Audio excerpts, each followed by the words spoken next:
কামনা করেছেন। আমরা মনে করি এই দেশের গণতান্ত্রিক সংগ্রাম, ফ্যাসিবাদ বিরোধী, স্বৈরাচার বিরোধী সকল সংগ্রামে আমাদের বেগম খালেদা জিয়ার ঐতিহাসিক অবদান ছিল।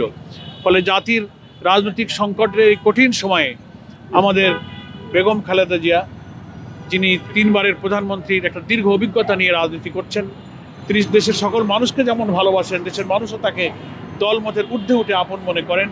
আমরা মনে করি রাজনীতির গণতন্ত্রের উত্তরণে একটি নতুন বাংলাদেশের বিনির্মাণের এই সময়ে দেশনেত্রী বেগম খালেদা জিয়ার সুস্থতা এবং দীর্ঘ হায়াত আমাদের রাজনীতি দেশের জন্য প্রয়োজন।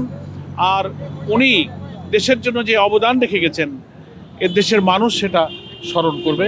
জামাত ইসলামীর পক্ষ থেকে আমরা ওনার সুস্থতা এবং দীর্ঘ হায়াত কামনা করি। উনি যেন সুস্থ হয়ে, কর্মক্ষম হয়ে আগামী বাংলাদেশ বিনির্মাণের জন্য উনি ওনার দীর্ঘ অভিজ্ঞতা দিয়ে যথেষ্ট অবদান এবং ভূমিকা রাখতে পারেন। আমরা এই দোয়া ওনার জন্য করেছি এবং সেই কথাই আমরা আজকে জানিয়ে এসেছি। আমরা এই দোয়া করতেই থাকব এবং ওনার চিকিৎসার জন্য সুফল আল্লাহ তাআলা দান করেন। এবং ওনার যে কষ্ট হচ্ছে, দেশবাসী দলমত নির্বিশেষে ওনার জন্য পেরেশান হয়ে দোয়া করছে।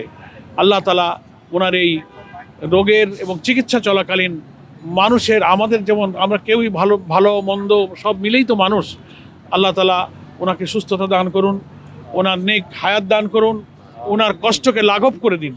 আমরা এই দোয়া ওনার জন্য করেছি এবং দেশবাসীকে বলবো বেগম খালেদা জিয়ার জন্য আন্তরিকভাবে তার সুস্থতার জন্য দোয়া করা আমাদের নৈতিক দায়িত্ব, ইমানি দায়িত্ব, রাজনৈতিক দায়িত্ব।